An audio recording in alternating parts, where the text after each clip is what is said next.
Praise the Lord, hallelujah. கிறிஸ்துவுக்குள் அன்பான சகோதர சகோதரிகளுக்கு இயேசுவின் இணையற்ற நாமத்தினாலே அன்பின் வாழ்த்துக்கள். இந்த ஓய்வு நாளிலும் தேவ சமூகத்துக்கு வந்திருக்கீங்க. நிச்சயமாய் கர்த்தர் உங்களை ஒவ்வொருவரையும் ஆசீர்வதிப்பார். பாருங்க, தேவனுடைய கிருபையினால 2024 முடித்து 2025 ஆண்டு புதிய ஆண்டுக்குள்ள நம்ம உள்ள பிரவேசித்திருக்கிறோம். இன்றைய தினத்துல முதல் பிரசங்கத்தை கேட்க வந்திருக்கிறீங்க. தேவன் தாமே இந்த ஆண்டு அபரிவிதமாய் உங்களை ஆசீர்வதித்து நடத்த அவர் வல்லவராயிருக்கிறார். ஆமென், ஹல்லேலூயா. என் தேவன் பெரியவர். சபைக்கு கொடுத்த வாக்குத்தத்தம், நான் தெரிந்து கொள்ளப்பட்ட யெஷுரனே நீ பயப்படாதே என்று சொன்ன தேவன் ஒவ்வொருவருக்குள்ளாகவும் ஆண்டவர் இருக்கிற எல்லா பயத்தையும் நீக்கி இந்த ஆண்டு ஆசீர்வாதமாக நடத்த போகிறார். ஆமென். சோ இப்பொழுதும் இன்றைய தினத்தில் கர்த்தர் பேசுகிற வேத வசனத்துக்கு நேராக நம்முடைய கவனத்தை திருப்புவோம். இப்பொழுது கண்களை மூடி நாம் ஜெபிப்போம். அன்பு ரட்சகா, இந்த அருமையான தருணத்துக்காக ஸ்தோத்திரம். ஆண்டவரே, இந்த பிரசங்கத்தை கேட்க வந்த ஒவ்வொரு பிள்ளைகளையும் நீர் ஆசீர்வதிப்பீராக. ஆண்டவரே, உம்முடைய கரம் கூடவே இருந்ததுக்காய் ஸ்தோத்திரம். ஆண்டவரே, புதிய ஆண்டில் கர்த்தாவே புதிய வாக்குத்தத்தங்கள் எல்லாம் கொடுத்து எங்களை மகிமையில நடத்தி கொண்டிருக்கிறீர். ஸ்தோத்திரம். நீர் கொடுத்த எல்லா வாக்கும் நிறைவேற்ற போகிறீர். இன்றைய தினத்திலே நீர் முகமுகமாய் பேச போகிற வார்த்தைக்காக நன்றி. கர்த்தர் தாமே பொறுப்பெடுத்துக்கொள்ளும், அதிசயங்களை காணச்சியும் தேவ பிரசன்னம் கொடுக்கட்டும். இயேசுவின் இணையற்ற நாமத்தினாலே ஒப்பு கொடுத்து ஜெபிக்கிறேன் நல்ல பிதாவே. ஆமென், ஆமென். கர்த்தர் நல்லவர், அவர் கிருபை என்றும் உள்ளது. ஹல்லேலூயா. பாருங்க, கர்த்தர் ஏராளமான வாக்குத்தத்தங்களை நமக்கு தருகிறார். அந்த வாக்குத்தத்தங்களை ஆமென்றும் ஆமென் என்றும் நம்முடைய வாழ்க்கையில் அது நிறைவேற்றக்கூடியதாக இருக்கிறது. ஆமென். புதிய ஆண்டிலும் கர்த்தர் தாமே அந்த நியூ இயர் சர்வீஸ்ல அநேக ஆத்துமாக்கள் வந்து ஆசீர்வாதங்களை பெற்றுக்கொண்டார்கள். தேவனுடைய கிருபையினால அன்றைய முழுவதும் கர்த்தர் கிருபையாய் எல்லோரையும் மகிமையாய் நடத்தினார். அந்த நாளில் மகிமையாய் இருந்தது போல இந்த ஆண்டு முழுவதும் நமக்கு மகிமையாகவே அமையும். ஆமென். சோ ஸ்பெஷலா இன்னைக்கான வார்த்தை, இன்னைக்கான சூழ்நிலைகள் போகும்போது அடியேன் ஜெபித்துக் கொண்டிருந்த முதல் பிரசங்கம், ஆண்டவரே, சோ நான் இந்த ஓய்வு நாளை எப்படி கொண்டு போக வேண்டும் என்று ஜெபம் பண்ணும்போது ஆண்டவர் சொன்னார், என் பிள்ளைகளை இந்த ஆண்டு முழுவதும் சிறந்திருக்கும்படி நான் செய்வேன் என்று கர்த்தராகிய ஆண்டவர் என்னோடு பேசினார். ஹல்லேலூயா. என் தேவன் ஆவியானவர் எனக்குள்ள கொடுத்து கொண்டே இருந்த வார்த்தைகள் எப்படி இருந்ததுன்னா, இந்த ஆண்டு துவக்கத்திலிருந்தே நீங்க நிறைய காரியங்களை சந்திக்க வேண்டும், சவால்களை சந்திக்க வேண்டும், நிறைய விஷயங்களை ஜெயிக்க வேண்டும். சோ ஜெயித்து முடிக்க வேண்டியதா இருக்கிறது. ஏன்னா 6 வருடம் முடிந்து 7ஆம் வருடத்துக்குள்ளாக நம்ம சபை பிரவேசித்திருக்கிறது. நீங்களும் நிறைய பழைய காரியங்களை முடித்து புதிய காரியங்களுக்கு நேராக நோக்கி ஓடிக்கிட்டு இருக்கீங்க. நீங்க புதிய காரியத்தை சந்திக்க வேண்டும். சோ அப்படிப்பட்ட ஒரு சூழ்நிலையில இந்த ஆண்டு நீங்கள் சிறந்து செயல்பட வேண்டும் என்றால் என்ன செய்ய வேண்டும்? சோ அதை குறித்து தான் நம்ம பார்க்க போகிறோம். இன்றைக்கும் வேத வசனத்துக்கு நேராக நம்முடைய கவனத்தை திருப்பலாம். சகரியா 10ஆம் அதிகாரம் 3ஆம் வசனத்தை நாம் வாசிப்போம். சேனைகளின் கர்த்தர் யூதா வம்சத்தாராகிய தமது மந்தையை விசாரித்து அவர்களை யுத்தத்திலே தமது சிறந்த குதிரையாக நிறுத்துவார். ஹல்லேலூயா. கர்த்தர் நல்லவர். அருமையான வேத வசனத்தை பார்க்கிறோம் பாருங்க. சேனைகளின் கர்த்தர் என்ன சொல்லுகிறார்னா, தமது மந்தையை விசாரித்து, தம் மந்தையை விசாரித்து யுத்தத்துல சிறந்த குதிரையாய் நிற்க செய்வார். என்ன விசாரிக்கிறார்? யார் அந்த மந்தை? யாரை குறித்து அவர் சொல்லுகிறார்னா, நம்ம எசேக்கியேல் 34ஆம் அதிகாரம் 31ஆம் வசனத்துல வாசிக்கிறோம். மந்தையை குறித்து வசனம் சொல்லுகிறது, என் மந்தையும் என் மேய்ச்சலின் ஆடுகளும் ஆகிய நீங்கள் மனுஷர், நான் உங்கள் தேவன் என்று கர்த்தராகிய ஆண்டவர் உரைக்கிறார் என்று சொல்லி. ஆமென், ஹல்லேலூயா. தேவன் அவ்வளவு தெளிவாய் மந்தை என்று நம்மை குறிப்பிடுகிறார். மந்தை என்று உங்களை கர்த்தர் சொல்லுகிறார். அப்ப நீங்கள் தான் அந்த மந்தை என்றால் அந்த மந்தையை கர்த்தர் விசாரிக்கிறார். உங்களை ஆண்டவர் இந்த ஆண்டு விசாரிக்கிற தேவனாய் இருக்கிறார். விசாரிக்கிறார், எப்படி இருக்கீங்க, எப்படி பண்ண போறீங்க, நெக்ஸ்ட் வருகிற காரியங்கள் எல்லாம் எப்படி ஜெயிக்க போறீங்க, எப்படிப்பட்ட பிள்ளைகளா நீங்கள் காணப்பட போகிறீங்க. உங்களுக்கு நிறைய காரியங்கள் இருக்கிறது, நிறைய விஷயங்களை நீங்கள் சோர்ந்து போயிருப்பீங்க. என் தேவனாகிய கர்த்தர் சொல்கிறார், நான் உன்னை விசாரித்து, அங்க வசனம் சொல்லுது, யுத்தத்துல, ஹல்லேலூயா, இந்த ஆண்டு ஒரு மகிமையின் ஆண்டாக எல்லாவற்றையும் ஜெயிக்கிறவர்களாக நிற்க போகிறீங்க. யுத்தத்துல சிறந்த குதிரையாக, ஜெயிக்கிற குதிரையாக, சிறந்திருக்கிற பிள்ளையாக கர்த்தர் உங்களை நிலைநிற்க பண்ணுவேன் என்று கர்த்தர் சொல்லுகிறார். ஆமென், ஹல்லேலூயா. விசாரிப்பு ஏன் தெரியுமா? கடந்த ஆண்டு எதையெல்லாம் விட்டுட்டோமோ, எதெல்லாம் நம்ம மைனஸா போச்சோ, எங்கெல்லாம் இடரல் அடைஞ்சதோ அதை விசாரிக்கிறார். ஏன் ஆச்சு, ஏன் மைனஸ் ஆச்சு, எதுக்கு நீங்க வந்து ஆசீர்வாதத்தை பெற்றுக்கொள்ள முடியாம போச்சு, உங்களுக்குள்ளான காரியம் என்ன என்று விசாரிக்கிறார். நம்ம பலவீனங்களை அவர் விசாரிக்கிறார். ஆண்டவராகிய கிறிஸ்து விசாரித்து சிறந்த குதிரையாய் நிறுத்துவேன் என்று வாக்கு கொடுத்தா, நாம நம்முடைய பலவீனமான சூழ்நிலை சிறந்த குதிரையாய் நிற்க முடியல, ஜெயிக்கிற பிள்ளைகளாய் வாழ முடியல. நிறைய டிப்ரெஷனான எண்ணங்கள், யோசனைகள், பலவீனமான யோசனைகள், இதுல இடரல் அடைஞ்சு நம்ம காணப்பட்டோம். ஆனா தேவனாகிய கர்த்தர் விசாரிக்கிறார், எங்கெங்க மைனஸ், எந்தெந்த இடத்துல விட்ட, எது பிளஸ், எது மைனஸ் ஆச்சு உங்க லைஃப்ல. சோ நீங்க 2024 எதை விட்டீங்களோ, இந்த 2025 விடக்கூடாது என்பதற்காகவே உங்களை தயார் பண்ணுவதற்காகவே கர்த்தர் கடந்து வந்திருக்கிறார். மந்தையை விசாரிக்கிறார். நீங்களே அந்த மந்தை. அல்லேலூயா. யுத்தம் என்றாலே ஒரு பயம் வருகிறது. ஆமென். அல்லேலூயா. ஆரம்பத்துல முதல் பிரசங்கமே யுத்தத்துல நிற்க வைப்பார்னா, ஐயோ யுத்தமா ஆண்டவரே அப்படின்னா நாம அந்த யுத்தம்னு வார்த்தை கேட்டாலே பயப்பட ஆரம்பிச்சிடும். ஏன்னா யுத்தத்துல என்னெல்லாம் இருக்குன்னா, அந்த யுத்தத்துல சில காரியங்கள் பார்க்குறோம். காயப்படும், இல்லைன்னா தோல்வி அடைவோம், இல்லை இடரல் அடைவோம், இல்லைன்னா பின்னிட்டு ஓட வேண்டியதா சூழ்நிலைகள் வந்துடும், இல்லைன்னா அங்கேயே மரணம் நேரிடும். ஸோ யுத்தத்தில் ஒரு மனுஷன் உள்ள போறான்னா அவன் திரும்பி வருவானான்றது டவுட் தான். அல்லேலூயா. அதனால யுத்தம்னு கேள்விப்பட்டாலே நம்மலாம் பயப்பட ஆரம்பிக்கிறோம். அதுதான் இங்க நம்மளுடைய பெரிய மைனஸ். என் தேவனாகிய கர்த்தர் எதை விரும்புறானா, நீ சிறந்த குதிரையா இருந்தீனா எல்லா காரியத்தையும் நீ ஜெயித்து வெளியில வர முடியும். ஆமென். அல்லேலூயா. அப்போ நீங்க மந்தைக்குள்ள இருந்தீங்கன்னா, நீங்க ஆடுகளாகிய நீங்கள் அவருடைய மந்தையில இருந்தீங்கன்னா ஆண்டவர் எப்படி நடத்துவார் தெரியுமா? நல்ல பலனுள்ள ஆத்துமாக்களாய் நடத்துவார். நீங்க யுத்தத்தை குறித்து பயப்பட வேண்டிய அவசியமே இல்லை. உங்களுக்கான பலத்தை அவர் தர வல்லவராய் இருக்கிறார். அதுதான் நம்ம வசனத்துல வாசிக்கிறோம். ஏசாயா 30:23 நம்ம வாசிக்கிறோம். அப்பொழுது நீ நிலத்தில் விதைக்கும் உன் விதைக்கு அவர் மழையையும் நிலத்தின் பலனாகிய ஆகாரத்தையும் தருவார். அது கொழுமையும் புஷ்டியுமாயிருக்கும். அக்காலத்திலே உன் ஆடு மாடுகள் விசாலமான மேய்ச்சலுள்ள ஸ்தலத்திலே மேயும். ஆமென். ஹல்லேலூயா. விசாலமான மேய்ச்சலுள்ள ஸ்தலத்திலே நீங்கள் மேயத்தக்கதாக என் தேவனாகிய கர்த்தர் சகல ஆசீர்வாதத்திலும் இந்த மந்தையை கர்த்தர் நடத்துவார். ஆமென். ஹல்லேலூயா. அப்போ நீங்க சிறந்த குதிரையை நிறுத்துவதற்கு என் தேவன் மேய்ச்சலை ஆண்டவர் விஸ்தாரப்படுத்துகிறார். நல்ல ஆசீர்வாதத்தோடு, சகல ஆசீர்வாதத்தோடு, சகல மகிமையிலும் நீங்கள் நிலைநிற்க வேண்டும் என்பது என் தேவனுடைய சித்தமாக இருக்கிறது. ஆமென். சோ ஆகையால யுத்தத்தை குறித்து நீங்க பயப்படாதீங்க. நாம விட்டது என்ன தெரியுமா? முன்ன காலத்துல அந்த சிறந்த காரியங்களா இருக்கு நம் பலவீனமான சிந்தனைகள் தான். ஐயோ நான் போனா, நான் பேசினா, நான் செஞ்சா இது எதுவுமே நடக்காதே, ஃபெயிலியர் ஆயிடுமே, நம்ம நாள் நிக்க முடியாதுன்னு சொல்லி பல இடரல்களுக்கு மத்தியில விழ வேண்டியதானது. ஆனா 2025ல தேவனாகிய கர்த்தர் சொல்கிறார், நீ சிறந்த குதிரையா இருப்பதற்கு என்ன தெரியுமா தேவை? நீங்கள் மேய்ச்சலில் இருக்கிற ஆடுகளாய், விஸ்தாரமாக்கப்பட்டவர்களாக, சகல நல்ல புஷ்டியா இருக்கிற ஆசீர்வாதம் உள்ள ஆடுகளாக நீங்கள் வலம் வருவீர்கள் தேவனோடு இருக்கும்போது. ஆமென். அல்லேலூயா. என் தேவனாகிய கர்த்தர் உங்களிடத்துல சொல்லுகிறார். சங்கீதம் 78, 52, 53 வசனத்துல நம்ம வாசிக்கிறோம். ஆண்டவர் உங்களை தம்மோடு சேர்த்து கொண்டு மேய்ச்சலுக்குள்ள வைப்பார். ஆமென். வாசிக்கலாம்.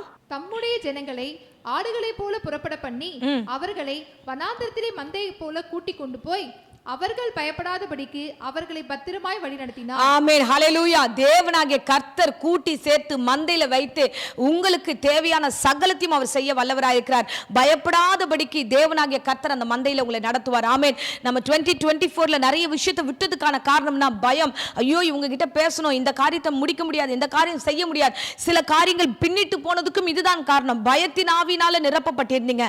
ஆனா நீ சிறந்த குதிரையாய் மாற்றுவதற்கு நீ மந்தைக்குள்ள இருந்தீனா ஆண்டவர் உங்களை புஷ்டியாய் போஷித்து உங்களை ஆசீர்வதித்து சகலம் நன்மைக்கு எதுவாய் நடத்தி பயம் இல்லாமல் உங்களை நடத்த வல்லவராய் இருக்கிறார். ஆமென். அல்லேலூயா. ஏன்னா நாம் அவருடைய ஆடுகளா இருந்தா, யோவான் 10:3-4 வசனத்துல ஆடுகளா இருந்தா தேவ சத்தத்தை கேட்டு ஆண்டவர் பின்பதாக நாம் கடந்து போவோம் நிச்சயமாய். ஆமென். அப்படி கடந்து போகும்போது எந்த காரியத்தை குறித்து பயப்பட வேண்டியதில்லை. என் தேவனாகிய கர்த்தரே நம்மளை வழிநடத்த அவர் வல்லமுள்ள தேவனாய் இருக்கிறார். வாசிப்போம். வாசலை காக்கிறவன் அவனுக்கு திறக்கிறான், ஆடுகளும் அவன் சத்தத்துக்கு செவி கொடுக்கிறது. அவன் தன்னுடைய ஆடுகளை பேர் சொல்லி கூப்பிட்டு அவைகளை வெளியே நடத்தி கொண்டு போகிறான். ஆமென். ஹல்லேலூயா. சோ தேவனாகிய கர்த்தர் மேய்ச்சல்ல வைத்து ஆண்டவர் போஷித்து நல்ல விஸ்தாரமான காரியங்களை செய்து உங்களை பலப்படுத்தி ஏற்ற நேரத்தில் வெளியே கொண்டு போகிற தேவனாய் இருக்கிறார். ஆமென். ஹல்லேலூயா. ஆடுகள் மேய்ப்பனுடைய சத்தத்தை கேட்கணும். ஆடுகள் அந்த மேய்ப்பன் சத்தத்தை சரியா கேட்டா, அனலைஸ் பண்ணிட்டா நீங்கள் தான் சிறந்த குதிரைகளாய் காணப்படுவீர்கள். ஆமென். ஹல்லேலூயா. சோ இந்த குதிரைகளை குறித்து நம்ம நிறைய விஷயங்களை நம்ம பேசலாம். அவ்வளவு சிறந்த ஆட்களாய் நம்ம எல்லாத்தையும் ஜெயிக்க வேண்டும் என்றால் இந்த மந்தை சிறந்த மந்தையா இருக்க வேண்டும். இந்த வீடு சிறந்த வீடா இருக்க வேண்டும். இப்பொழுது பிரசங்கம் கேட்டுக்கொண்டிருக்கிற ஆத்துமாவே நீ சிறந்த பிள்ளையாய் நீ காணப்பட வேண்டும் என்றால் கர்த்தருடைய சத்தத்தை கேட்டு கவனம் சிதறாமல் அவர் மேய்ச்சலுக்குள்ளேயே இருந்து அவரோடு கூட செயல்பட்டீங்கன்னா எதற்கும் பயப்பட வேண்டிய அவசியம் இல்லை. நீங்கள் ஜெயிக்க வல்லவர்களாய் இருப்பீர்கள். ஆமென். அல்லேலூயா. ஆனா இந்த காலகட்டம் அப்படி இல்லை. நீங்க நினைக்கிற மாதிரி சோ ஈஸி கிடையாது. சோ இப்ப இருக்கிற காலகட்டம் ரொம்ப டஃபஸ்டான ஒரு சிச்சுவேஷன்ல தான் நம்ம போயிட்டு இருக்கோம். ஏன்னா நாம போகும்பொழுது நம்மளுடைய நினைவுகள் மாதிரி ஆப்போசிட்ல இருக்கிற நினைவுகள் கிடையவே கிடையாது. நாம ஒரு நினைவு நினைச்சா மைனஸா நினைக்கவே இந்த வேலையில் நிறைய பேர் நம்மளை சுற்றி இருப்பாங்க. நாம செய்யணும்னு நினைக்கும் போது இதெல்லாம் உங்களால செய்ய முடியாதுன்னு சொல்லி நம்மளை நிறுத்திடுவாங்க. நாம ஒரு காரியத்தை வாய்க்க பண்ண ஓடணும்னு நினைக்கும் போது நீங்களாம் எப்படி ஓடுறீங்க, ஓடலாம் முடியாது அப்படின்ற சொல்றதுக்கு இந்த உலகம் ரெடியா இருக்கிறது. அல்லேலூயா.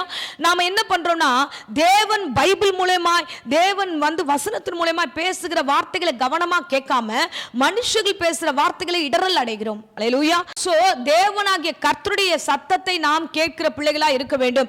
அவர் மேய்ச்சலின் ஆடுகளாய் அவர் சொல்லுகிறபடி அவர் சத்தத்தை கேட்கும்போது நாம் சிறந்த குதிரைகளா இருக்க முடியும். அதுதான் நம்ம ஆரம்பத்துல வாசிச்சோமே, சகரியா 10:3 வாசிச்சோம் பாருங்க, வாசிப்போம். சேனைகளின் கர்த்தர் யூதா வம்சத்தாராகிய தமது மந்தையை விசாரித்து அவர்களை யுத்தத்திலே தமது சிறந்த குதிரையாக நிறுத்துவார். ஆமென்.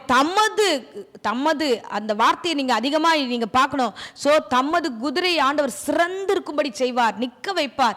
ஆண்டவர் உங்களை நிற்க வைக்க விரும்புகிறார். பாருங்க, ஹல்லேலூயா.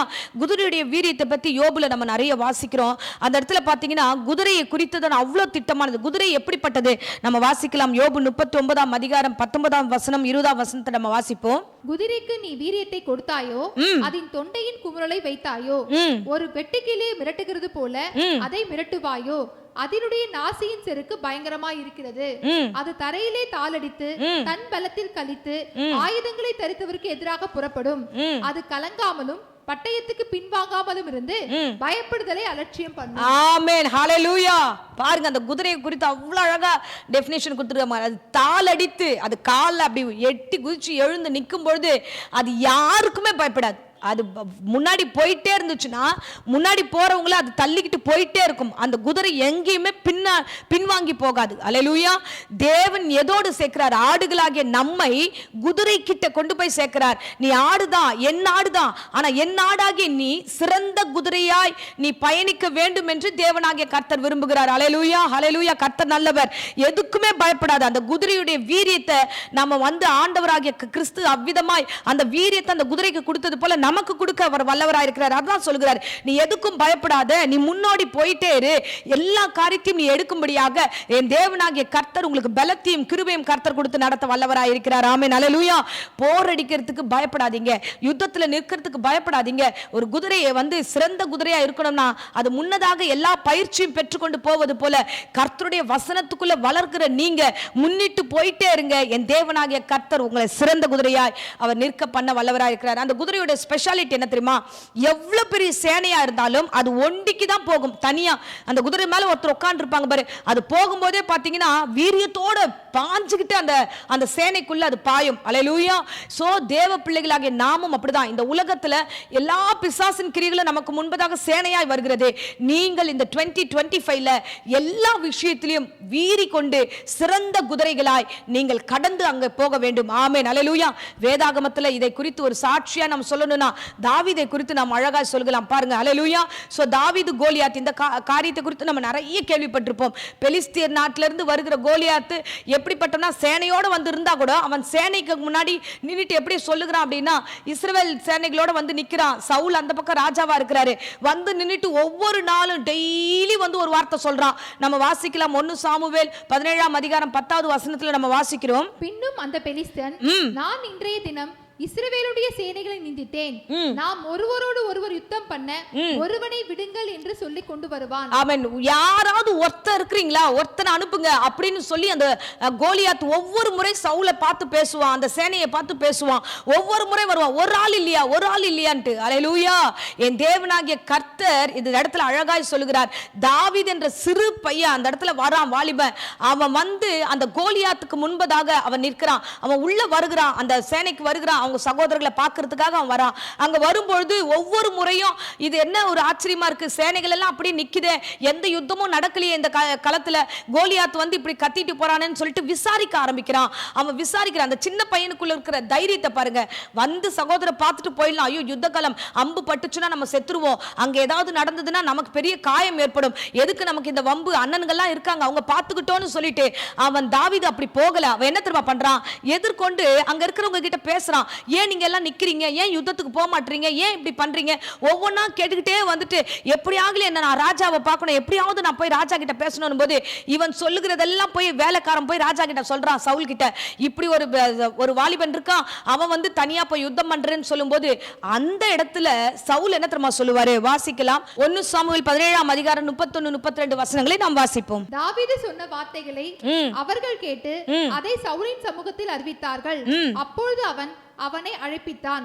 தாவீது சவுலை நோக்கி, இவன் நிமித்தம் ஒருவருடைய இருதயம் கலங்க வேண்டியதில்லை, உம்முடைய அடியானாகி நான் போய் இந்த பெலிஸ்தோடு யுத்தம் பண்ணுவேன் என்றான். ஆமென். தாவீது அவ்வளவு அழகா சொல்றான், நான் போய் யுத்தம் பண்றேன், நீங்க எதுவும் கலங்காதீங்க போது சவுல் திரும்ப சொல்லுகிறார், அவர் சொல்லுகிற வார்த்தை 33 வாசிக்கலாம். அப்பொழுது சவுல் தாவீதை நோக்கி, நீ இந்த பெலிஸ்தோடு எதிர்த்து யுத்தம் பண்ண உன்னால் ஆகாது, நீ இளைஞன், அவனோ தன் சிறு வயது முதல் யுத்த வீரன் என்றார். ஆமென். ஹல்லேலூயா, ஹல்லேலூயா. ஒரு யுத்தத்துக்கு போகும்போது, ஒரு காரியமாய் போகும்போது நமக்கு மேல இருக்கிறவங்க எல்லாம் ஒரு வார்த்தை சொல்லுவாங்க, அனுபவத்துல சொல்றேன் அப்படின்னு சொல்லுவாங்க, வேணா நீ போகாத, நீ சின்ன பையன், இளைஞன், உன்னால இந்த காரியத்தை செய்ய முடியாது என்று. ஹல்லேலூயா. ஆனாலும் அவன் கடந்து செல்லுகிறான். அவன் சொல்லுகிறான், என் தேவனாகிய கர்த்தருடைய நாமத்தினாலே நான் போகிறேன், நான் அங்க போய் அங்க ஜெயத்தை எடுக்கிறேன். ஹல்லேலூயா. அவனுக்கு தெரியும், இந்த குதிரைக்கு தெரியும், எனக்குள்ள இருக்கிறவர் பெரியவர், எனக்குள்ள இருக்கிறவர் சிறந்தவர், அவர் எல்லா யுத்தத்திலும் வல்லவராய் இருந்து ஜெயிக்க வல்லவராய் இருக்கிறார் என்று அவன் அறிந்து கொண்டு அவன் சொல்லுகிறான். ஒவ்வொரு முறை அவன் சவுல் சொல்லும் போது, ராஜா சொல்லும் போது, மைனஸா சொல்லும் போதெல்லாம் அவன் திரும்ப திரும்ப அவனுக்கு வார்த்தை கொடுத்துக்கிட்டே இருக்கிறான். இல்ல எனக்கு ஒரு முறை வந்து கரடி வந்தது, ஒரு முறை சிங்கம் வந்தது, எல்லாத்தையும் நான் கிழிச்சு போட்டுட்டேன், நான் ஒன்னும் இல்லாம பண்ணிட்டேன், என்னால முடியும் சொல்லிட்டு இயேசுவின் நாமத்தை கொண்டு, கர்த்தரின் நாமத்தை கொண்டு நான் போகிறேன் என்று அவன் கடந்து போகிறான். ஹல்லேலூயா. போகிறான் யுத்த களத்துல ஒண்டிக்கு ஒண்டி. ஹல்லேலூயா. இன்னைக்கு அதுதான் ஆண்டவர் என்ன தெரியுமா சொல்றாரு, தீர்க்க தரிசனமாய் இந்த வருஷத்தின் முதல் பிரசங்கத்தை கேட்கிற அருமையான பிள்ளைகளே, உங்களோடு கர்த்தர் பேசுகிறார். எல்லாவற்றையும் நீங்க ஃபேஸ் பண்ணுங்க, உங்களோட கர்த்தர் இருப்பார். ஆமென். நீங்கள் சிறந்த மந்தைகளா இருந்தீங்கன்னா, நீங்க தேவனுடைய மேய்ச்சலின் ஆடுகளா இருந்தீங்கன்னா, தேவனாகிய கர்த்தர் உங்களை சிறந்த குதிரையாய் மாற்றுவார். இந்த குதிரைக்கு மேலாக கர்த்தரே யுத்தம் பண்ண வல்லவராய் இருக்கிறார். ஆமென். ஹல்லேலூயா. அதுதான் அங்க வாசிக்கிறோம் பாருங்க. கோலியாத்து முன்பதாக அவன் கடந்து போகும்போது, அங்கே கோலியாத்துக்கு எதிர்கொள்ளும் போது அவன் சொல்லுகிற வார்த்தை என்ன தெரியுமா? 1 சாமுவேல் 17ஆம் அதிகாரம் 45ஆம் வசனத்தை நாம் வாசிப்போம். அதற்கு தாவீது பெலிஸ்தனை நோக்கி, நீ பட்டயத்தோடும் ஈட்டியோடும் கேடகத்தோடும் என்னிடத்தில் வருகிறாய், நானோ நீ நிந்தித்த இஸ்ரவேலுடைய ராணுவங்களின் தேவனாகிய சேனைகளுடைய கர்த்தரின் நாமத்திலே உன்னிடத்திலே வருகிறேன். ஆமென். ஹல்லேலூயா. சோ உன்னிடத்துல வருகிறேன், நீ நிந்திக்கிற அந்த தேவனுடைய நாமத்தை கொண்டு மட்டுமே நான் வருகிறேன். ஒரு சின்ன வாலிபன், அவ்வளோ பெரிய யுத்த களம், பெரிய களம், அந்த இடத்துல சேனைகள், ரெண்டு பக்கமும் அவ்வளோ சேனைகள், ஆனா யாருக்குமே அந்த தைரியம் இல்லை. ஆனா தாவீதுக்கு அந்த தைரியம் இருந்தது. அவன் எப்படிப்பட்டவனா, முன்னதாகவே அவன் யுத்த களத்தில் இருக்கும்போது அவனுக்குள்ள ஒரு தைரியம் இருந்தது, கர்த்தர் என்னோடு இருக்கிறார். ஆமென். ஹல்லேலூயா. வனாந்தத்தில் இருக்கும்போது கர்த்தர் என் மேய்ப்பராக இருக்கிறார், நான் தாழ்ச்சியடைன்னு சொல்லி அழகாய் அவன் பாடி பலப்பட்ட ஒரு ஆத்துமா. அவனுக்கு தெரியும் கர்த்தர் யுத்தத்தில் வல்லவராய் இருக்கிறார், அவர் எனக்குள்ள இருக்கிறார், என்னுள்ள இருந்து அவர் செயல்படுவார் என்று அவன் விசுவாசித்தான். அவனை கர்த்தர் மகிமையா எடுத்து நடத்தினார். ஆமென். ஹல்லேலூயா. என் தேவனாகிய கர்த்தர் செய்ய வல்லவர், என் தேவனாகிய கர்த்தர் யுத்தத்தில் வல்லவர், உங்களை சிறந்த குதிரைகளாய் மாற்ற விரும்புகிறார். வாங்க இன்னும் ஒரு தெளிவான வார்த்தைகள் உங்களோடு கூட பேசுகிறேன். ரெவலேஷன், வெளிப்படுத்தல் விசேஷம் 19ஆம் அதிகாரம் 11ஆம் வசனத்தை நம்ம வாசிப்போம். பின்பு பரலோகம் திறந்திருக்க கண்டேன், இதோ ஒரு வெள்ளை குதிரை காணப்பட்டது, அதின் மேல் ஏறி இருந்தவர் உண்மையும் சத்தியம் உள்ளவர் என்னப்பட்டவர், அவர் நீதியாய் நியாயம் தீர்த்து யுத்தம் பண்ணுகிறார். ஆமென். ஹல்லேலூயா. பரலோகத்தில் திறந்திருக்கிறது ஒரு காட்சியை யோவான் பார்க்கிறார். பார்த்து சொல்லுகிறார், வெள்ளை குதிரையை கண்டேன், அதில் ஏறி இருக்கிறவர் உண்மை உள்ளவர். ஆமென். இரட்சகராக இயேசு கிறிஸ்துவே அந்த குதிரையின் மேல் ஏறி இருக்கிறவர். ஆமென். ஹல்லேலூயா. அவர் எப்படிப்பட்டவர் வசனம் சொல்றார், நீதியாய் நியாயம் தீர்த்து யுத்தத்தில் ஆண்டவர் உங்களுக்கு முன்பதாக செல்வார். ஆமென். ஹல்லேலூயா. அவர் யுத்தத்தில் வல்லவர், அவர் யுத்தத்தில் வல்லவர், அவரே யுத்தம் பண்ணுவார். நாம குதிரைகளாய் மாறுகிறோம், நாம் மந்தைகளாய் இருப்போம் என்றால் எல்லாவற்றையும் எதிர்கொண்டு போகிறவர்களாய் என் தேவனாகிய கர்த்தர் நமக்குள்ள இருந்து நம்மையில ஆண்டவர் ஜெயத்தை கொடுப்பார். ஆமென். ஹல்லேலூயா. நமக்குள்ள அவர் வாசம் பண்ணுவார். அதான் தாவீது சொன்னான், நீ நிந்திக்கிற அந்த இஸ்ரவேலின் தேவனாகிய கர்த்தருடைய நாமத்தை கொண்டு நான் வருகிறேன் என்று சொன்னான். அப்போ கர்த்தருடைய வார்த்தை எங்க இருக்குன்னா நமக்குள்ள இருக்கிறது. நம்ம 13ஆம் வசனத்தை நம்ம வாசிச்சோம் என்றால் வாசிப்போம். ரத்தத்தில் தோய்க்கப்பட்ட வஸ்திரத்தை தரித்திருந்தார், அவருடைய நாமம் தேவனுடைய வார்த்தை என்பதே. ஆமென். ஹல்லேலூயா. தேவனுடைய வார்த்தை எங்க யாருக்குள்ள யாருக்குள்ளெல்லாம் இருக்கிறதோ அவர்கள் மேலெல்லாம் கிறிஸ்துவாகியவர் சிறந்த குதிரையாய் மாற்றி அதன் மேல ஏறி வந்து ஜெயத்தை செய்வார். நீதியின் ஜெயத்தை உங்களுக்காக செய்வார். இந்த ஆண்டு தேவனாகிய கர்த்தர் நீதியின் தேவன், ஜெயத்தை தருகிறவர். உங்களுக்கு மேலாக இருந்து எல்லா காரியத்தையும் அவர் செய்ய வல்லவராயிருக்கிறார். ஆனா நாம எப்படி இருக்கணும் அப்படின்னா, இந்த மந்தையை குறித்து கர்த்தர் என்ன சொல்லுகிறார், உங்களை குறித்து என்ன சொல்லுகிறார்னா, அந்த மந்தையில இருக்கிற ஆடுகளே, நீங்கள் சிறந்த குதிரைகளாய் மாறும் பொழுது என் தேவனாகிய கர்த்தர் உங்கள் மீது இருந்து பெரிய ஜெயத்தை செய்வார். ஆமென், அல்லேலூயா. குதிரையோ யுத்த நாளுக்கு ஆயத்தமாக்கப்படும், ஜெயமோ கர்த்தரால் வரும். நீங்கள் ஆயத்தப்பட வேண்டிய வருஷம் இது. இந்த ஆண்டிலே கர்த்தர் உங்களை ஆயத்தப்படுத்த சொல்லுகிறார். பயப்படாதீங்க, பின்னிட்டு போகாதீங்க. சூழ்நிலை கண்டு நீங்கள் வந்து தேங்கி ஐயோ ஆண்டவரே காயப்பட்டுடுமோன்னு பயப்படாதீங்க. எந்த ஒரு குதிரைக்கும் காயம் பெரிதல்ல. அவைகள் எழுந்து நிற்கும் போது என் தேவனாகிய கர்த்தர் அந்த குதிரையை சிறந்த குதிரையாய், ஜெயிக்கிற குதிரையாய், மகிமையின் குதிரையாக கர்த்தர் மாற்றுவார். அந்த குதிரையின் மேல் பரலோக ராஜா தேவாதி தேவன் அமர்ந்து யுத்தம் பண்ண, உங்களுக்காக யுத்தம் பண்ண அவர் வல்லவராயிருக்கிறார். அதனால தான் யாத்திராகமத்தில் நம்ம வாசிக்கிறோம் 14:14 நீங்கள் சும்மா இருங்க, என் தேவனாகிய கர்த்தர் உங்களுக்காக யுத்தம் பண்ணுவார். ஆமென், அல்லேலூயா. நாம குதிரையாய் செயல்பட்டா போதும், கர்த்தருடைய வார்த்தை கேட்டால் போதும், கர்த்தருடைய சத்தத்துக்கு கீழ்ப்படிந்தால் போதும், மந்தைக்குள்ள இருந்தால் போதும், என் தேவனாகிய கர்த்தருள்ள மேய்ச்சலை கண்டால் போதும். நீங்கள் சபைக்குள்ள நிலைத்திருந்து சொல்லுகிற வார்த்தையின்படியே உங்களை உறுதிப்படுத்துங்க. என் தேவனாகிய கர்த்தர் உங்களுக்கு முன்பதாக போய் யுத்தங்களை பண்ணி ஜெயத்தை கொடுத்து உங்களை வழி நடத்துவார். ஆமென். இப்பொழுது மடியன் உங்களுக்காக ஜெபிக்கிறேன். இருந்த இடங்களை கண்களை மூடி நாம் ஜெபிப்போம். அன்பு ரட்சகா, இந்த அருமையான தருணத்துக்காய் ஸ்தோத்திரம். கர்த்தாவே, இன்னைக்கு கேட்ட பிரசங்கத்தின்படியே ஒவ்வொருவரையும் ஆசீர்வதிப்பீராக. இந்த பிரசங்கத்தின் மூலமா இடைப்பட்ட எல்லா வார்த்தைகளுக்காக நன்றி செலுத்துகிற ராஜா. ஆண்டவரே, ஒரு ஆடாய் பயந்து 2024 எல்லாவற்றையும் விட்டவர்கள் 2025 கர்த்தாவே மகிமை நிறைந்த பிள்ளைகளாய், எல்லாவற்றையும் ஜெயிக்கிற பிள்ளைகளாய் நீர் மாற்றப்போகிற கிருபைக்காக ஸ்தோத்திரம். மந்தையில ஆண்டவரே அப்பா, இந்த பிள்ளைகளை வைத்து வார்த்தைகளை கொடுத்து ஆண்டவரே, அந்த வார்த்தைகள் சிறந்த குதிரையா இந்த பிள்ளைகள் மாற கர்த்தர் கிருபை தருவீராக. விசேஷமாய் எந்த காரியத்தை குறித்து பயந்தார்களோ, எந்த பிள்ளைகளை குறித்து பயந்தார்களோ, அந்த எல்லா காரியத்தையும் நீக்கி போட்டு ஆண்டவரே எல்லாவற்றையும் நீதி உள்ளவராய் ஆண்டவரே பிள்ளைகளோடு இருந்து ஜெயிப்பீராக. குடும்பத்தின் காரியங்களை ஜெயிக்கும்படியாய் கிருபத்தாங்க ஆண்டவரே. இந்த உலகத்தினுடைய இச்சைகளிலிருந்து ஜெயிக்கும்படியாய் சிறந்த குதிரைகளாய் ஆண்டவர் ஒவ்வொருவரையும் வழி நடத்துங்க. இந்த உலகத்தில் ஆண்டவரை போராடுகிற எல்லா போராட்டத்திலும் ஆண்டவரை ஜெயிக்க கர்த்தர் கிருபை தருவீராக, கூட இருந்து வழி நடத்துவீராக. தாவீதை எப்படி மகிமையாய் ஆண்டவரே அப்பா கோலியாத்தை எதிர்க்கும்படியாய் பலத்தை கொடுத்து ஆண்டவரே வார்த்தை கொடுத்தீரோ, அப்படியே ஆண்டவரே ஒவ்வொருவரும் ஆண்டவரே எல்லாவற்றையும் எதிர்க்க கிருபை கொடுங்க, ஆசீர்வதிங்க. 2025 முழுக்க ஆண்டவரே ஆண்டவரே ஜெயிக்கிற பிள்ளைகளாய் ஒவ்வொருவரையும் மாற்றும் ஆசீர்வதியும். இந்த வேளையில கூட யாராகிலும் வியாதியோடு பலவீனத்தோடு இருந்தா எல்லா வியாதி விக்கிரங்கள் பலவீனங்கள் நீங்கி பூரண சுகத்தை கொடுத்து ஆரோக்கியத்தை கொடுத்து வழி நடத்தும், காத்துக்கொள்ளும், பலப்படுத்தும். இம்மட்டும் காத்ததுக்காய் கொடான கொடி ஸ்தோத்திரம். இனியும் தொடர்ந்து வழி நடத்தும், காத்துக்கொள்ளும். இயேசுவின் நேற்று நாமத்திலே ஜெபிக்கிறேன் நல்ல பிதாவே, ஆமென், ஆமென். Praise the Lord.